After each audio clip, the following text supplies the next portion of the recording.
Assalamualaikum, selamat siang dokter, selamat siang teman-teman. Perkenalkan, aku Adam Zaki Ramadan dengan RP 068 dari Kedokteran Angkatan 2024 FK UPN Veteran Jakarta.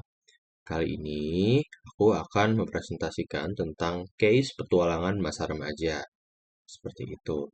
Nah, sebelum itu kita akan mulai dari overview case terlebih dahulu. Jadi pada case ini dikhususkan kepada Andi, anak laki-laki yang berusia 12 tahun yang baru memasuki SMP. Nah, ia belajar tentang tumbuh kembang remaja. Ia mengingat pernah mengalami growth spurt. Nah, growth spurt ini dia disebabkan oleh lonjakan produksi hormon, yaitu growth hormone dan juga testosteronnya. Seperti itu. Nah, Bu Rina mengajarkan untuk menjaga pola makan dan juga olahraga. Nah, pola makan dan olahraga yang baik akan membantu pertumbuhan Andi sehingga pertumbuhannya akan menjadi lebih pesat dan tidak terjadi kurang gizi seperti itu atau malnutrisi. Nah, Andi merasa lebih tinggi dari temannya. Ia merasa lebih tinggi dan akhirnya ia merasa cemas seperti itu. Nah, di sini Andi dia bertanya-tanya apakah tingginya ini dipengaruhi oleh genetik. Nah, pertumbuhan juga dipengaruhi oleh genetik seperti itu. Nah, gurunya Bu Rina mengajarkan efek dari growth hormone dan juga testosteron. Lalu Andi mencari tentang sistem endokrin ini di internet untuk informasi lebih lanjut seperti itu. Baik, itu adalah overview-nya. Saya akan melanjutkan ke basic science-nya, anatomi, histologi, dan juga fisiologi. Nah, untuk anatomi sendiri di sini berfokus pada organ endokrin sentral, yaitu hipotalamus dan juga hipofisis, seperti itu. Nah, untuk hipotalamus sendiri, ya dia adalah bagian dari diencephalon, seperti itu. Dia ada di area inferior dari talamus, dan dia dibagi menjadi 4 zona, preoptik, supraoptik, tuberal, dan juga zona mamilar. Nah, 4 zona ini nanti akan mengandung banyak nukleus yang nanti dapat mengatur selain hormon, dia juga akan mengatur saraf seperti itu. Nah, hipotalamus ini dia diperdarahi oleh arteri cerebri, nanti akan bercabang-cabang menjadi vasa hipotalamus seperti itu. Nah, lalu ada perpanjangannya yaitu hipofisis. Nah, hipofisis ini atau glandula pituitaria nanti dibagi menjadi dua. Ada bagian posterior dan juga anteriornya. Nah, untuk yang bagian anterior, dia adalah kelenjar endokrin murni. Dia disebut sebagai adenohipofisis.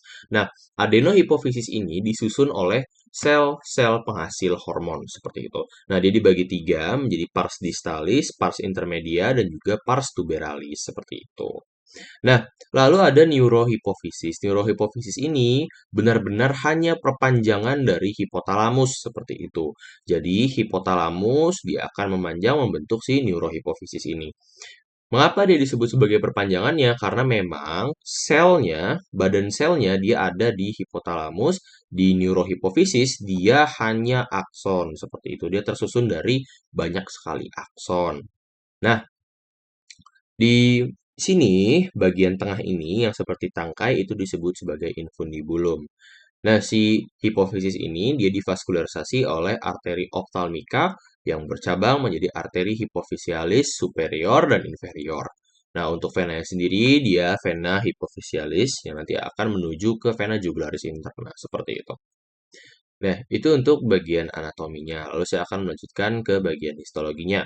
Nah, untuk histologi sendiri di hipotalamus ada banyak nukleus yang nanti di dalamnya terdapat banyak sel neurosekretorik seperti itu dan juga ada beberapa nukleus yang menghasilkan hormon tertentu seperti itu.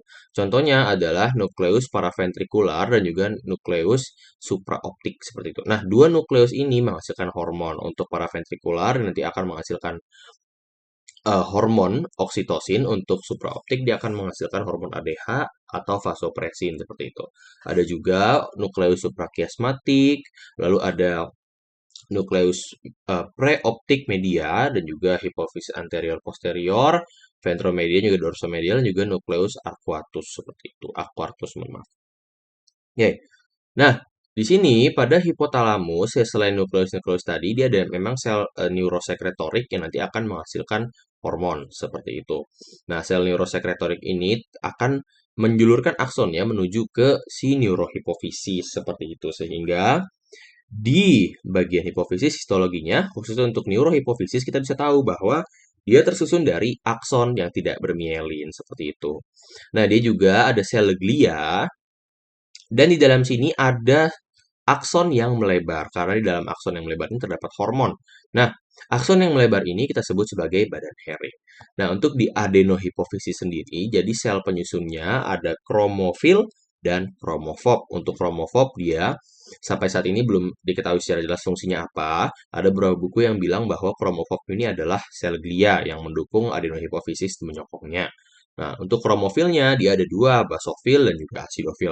Nah, ini basofil berarti dia bersifat basa, pewarnaannya kebiruan, asidofil berarti bersifat asam atau kemerahan. Nah, basofil asidofil ini dia ada jenis-jenis lagi dari selnya. Nah, sel-sel ini dinamakan sesuai dengan nama hormonnya, seperti itu. Contohnya adalah gonadotrof, yang dia akan menghasilkan gonadotropin, yaitu LH dan juga FSH, seperti itu. Lalu ada tirotrop, ya, thyroid releasing hormone, somatotrop atau somatotropin, ya, di mana di sini somatotropin sendiri adalah growth hormone, lalu kortikotrop ya adenokortikotropin releasing hormone, lalu ada laktotrop atau prolaktin seperti itu. Nah, di sini adenohipofisis inilah nanti dia akan menghasilkan hormon yang akan mempengaruhi kelenjar endokrin yang ada di perifer seperti itu. Nah, baik kita akan lanjutkan ke fisiologinya. Jadi untuk fisiologi sendiri kita jelaskan dulu dari jenis hormonnya. Untuk hormon sendiri, dia ada peptida, steroid, dan juga amina atau katekolamin. Nah, untuk peptida sendiri, dia seperti namanya derivat dari peptida. Contohnya ada growth hormone. Nah, kalau steroid, dia derivat dari kolesterol seperti itu. Contohnya ada hormon gonad ya. Contohnya di sini ada testosteron seperti itu. Nah, lalu kalau untuk amina, dia adalah derivat dari protein juga, tetapi khusus yaitu protein tiroksin atau triptofan seperti itu. Nah, hormon ada yang tipikalnya mengatur hormon lain, ada yang langsung ke sel efektornya. Nah, untuk yang mengatur hormon lain disebut sebagai hormon tropik. Kalau yang langsung mengatur sel efektornya berarti dia adalah hormon non tropik seperti itu.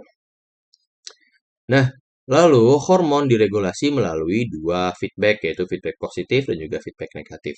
Nah, feedback positif, mudahnya dia adalah suatu impuls yang nanti akan memicu pelepasan hormon seperti itu. Sementara kalau untuk feedback negatif berarti adalah kebalikannya. Impuls nanti akan mengakibatkan penurunan hormon seperti itu.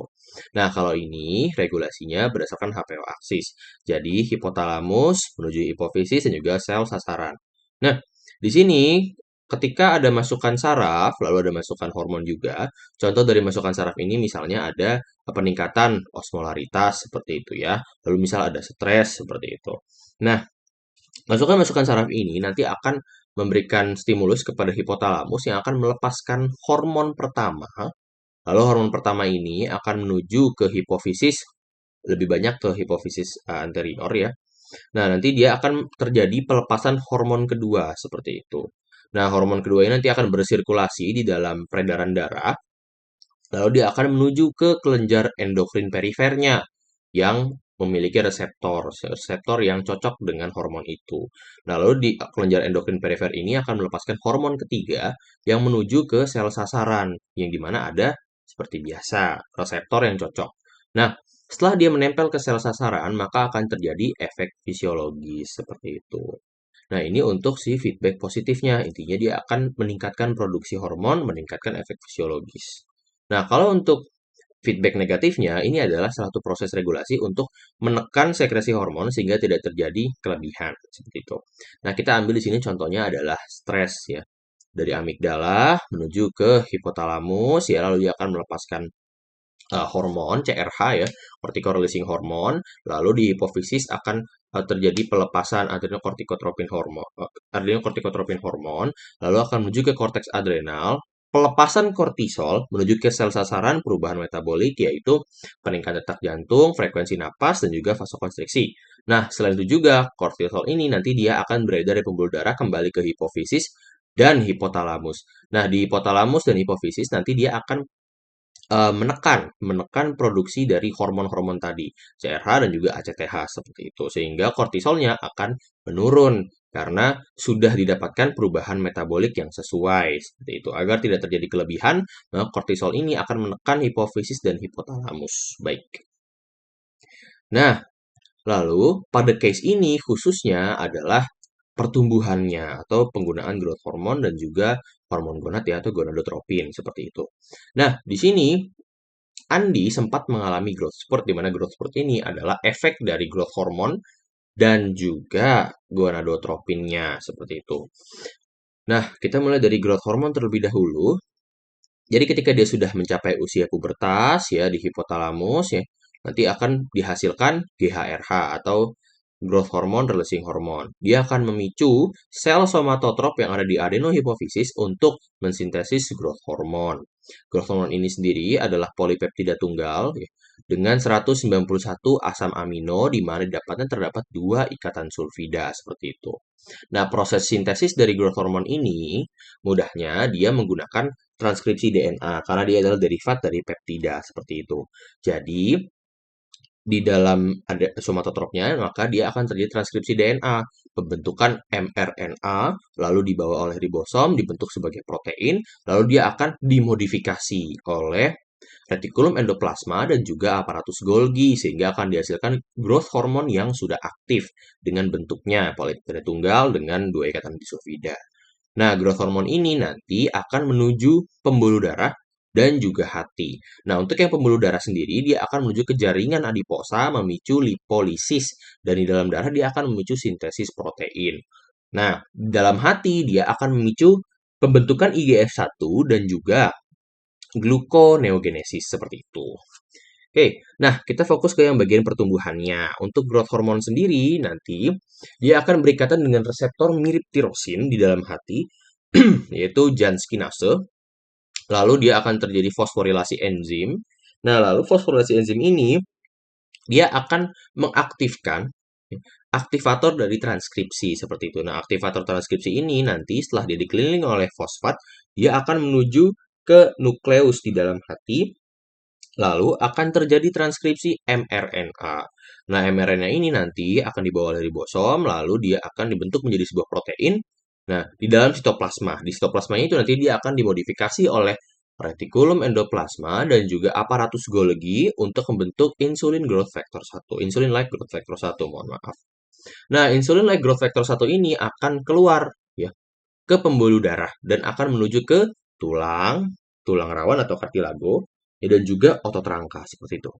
Nah, di IGF-1 ini nanti ketika dia berikatan dengan reseptor di otot rangka, ya, dia nanti akan masuk ya lalu memicu pembentukan protein seperti itu. Jadi ketika dia berikatan dengan reseptor yang ada di otot rangka, mohon maaf, jadi akan terjadi kembali transkripsi DNA.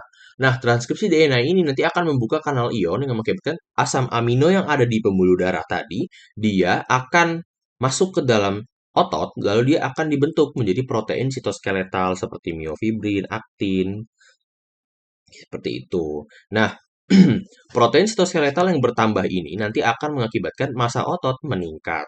Otot akan membesar dan menjadi lebih kuat. Dan inilah yang terjadi pada anak laki-laki. Seperti itu. Seperti yang diajarkan oleh Burina. Efeknya dari growth hormone, di mana anak laki-laki akan memiliki pertambahan massa otot. Seperti itu. Nah, selain ke pembuluh darah, selain ke otot rangka, mohon maaf, dia juga akan menuju ke tulang. Ketika dia berikatan dengan reseptor yang ada di tulang, nanti dia akan memicu dua sel tulang ini, osteoblas dan juga osteoklas. Nanti dia akan meningkatkan aktivitas mereka berdua seperti itu. Dan juga di dalam tulang ini nanti dia akan meningkatkan produksi dari kolagen tipe 1 dan juga proteoglikan, di mana kedua material ini ketika diproduksi dia akan meningkatkan kekokohan tulang seperti itu. Nah, karena osteoblast dan juga osteoklas menjadi aktif, ditambah ada produksi kolagen tipe 1 dan juga proteoglikan yang bertambah, maka akan terjadi osifikasi endokondral. Mudahnya di sini artinya tulang akan menjadi lebih tebal dan juga lebih kokoh seperti itu. Nah, lalu bagaimana kalau misalkan di sini Andi lebih tinggi dari temannya? Nah, dia diajarkan Burina kalau si growth hormone akan memicu penutupan lempeng epifisis seperti itu. Nah, jadi seperti ini. Ketika IGF-1 ini sampai ke kartilago tulang, khususnya di sini ada lempeng epifisisnya. Di sini lempeng epifisis ini tersusun dari kondrosit seperti itu. Nah, kondrosit juga kontroblast, dia nanti akan mengalami diferensiasi, pertambahan ukuran, dan juga perbanyakan atau proliferasi. Nah, karena dia mengalami hal-hal ini nanti dia akan bertambah banyak dan menjadi semakin panjang, lempengnya menjadi semakin panjang. Nah, lalu kenapa dia bisa menutup si epifisis ini? Karena kondroblas, mohon maaf, osteoblas dan juga osteosit ya. Di situ, ketika ada osteoblas dan juga osteoblas lainnya yang terpisah, mereka akan berusaha untuk saling mendekat. Dia akan berproliferasi dan juga berusaha untuk menutup seperti itu, untuk mendekat. Jadi, ketika kondrosit dan juga kondroblasnya mereka membuat lempeng epifisis semakin panjang, maka osteoblas yang ada di area atas dan juga area bawah dari lempeng epifisis, dia juga akan saling kejar-kejaran, sehingga nanti lempeng epifisisnya tertutup. Nah, di sini artinya ketika lempeng epifisis tertutup, maka pertumbuhan tinggi sudah selesai. Seperti itu. Nah, inilah yang terjadi pada Andi. Dia mengalami pertambahan lempeng epifisis dan juga penutupan seperti itu. Nah, pada usia pubertas juga akan diproduksi hormon gonad seperti itu.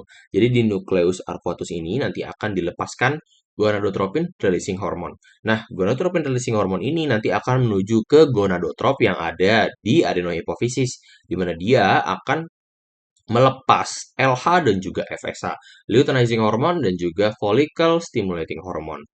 Nah, untuk LH dan FSH ini, dia nanti akan menuju ke kedua organ gonad, yaitu testis dan juga ovarium. Di mana untuk testis sendiri, dia akan menghasilkan testosteron, ovarium dia akan menghasilkan estrogen dan juga progesteron. Nah, estrogen dan juga testosteron ini adalah hormon seksualnya. Nanti dia akan memicu pertumbuhan seksual primer seperti itu. Nah, untuk testosteron dia akan memicu spermatogenesis. Untuk estrogen sendiri nanti dia akan memicu pematangan dari gonad seperti itu. Nah, untuk progesteron dia berguna untuk siklus menstruasi. Nah, hormon-hormon gonad ini juga berfungsi untuk membantu growth hormone untuk menutup lempeng epifisis seperti itu. Jadi dia akan membuat penutupan lempeng epifisis ini berjalan lebih cepat seperti itu. Nah, lalu hormon-hormon tadi, growth hormone, lalu ada gonadotropin juga, dia setelah melewati waktu paruh ya atau waktu ketika efeknya sudah berkurang, dia akan berjalan di sirkulasi dan juga dibawa ke hepar beserta ginjal seperti itu. Lalu dia akan didegradasi di sana, lalu dibuang dalam bentuk urin dan juga feses seperti itu. Baik, sekian presentasi dari saya. Semoga membantu. Dadah guys.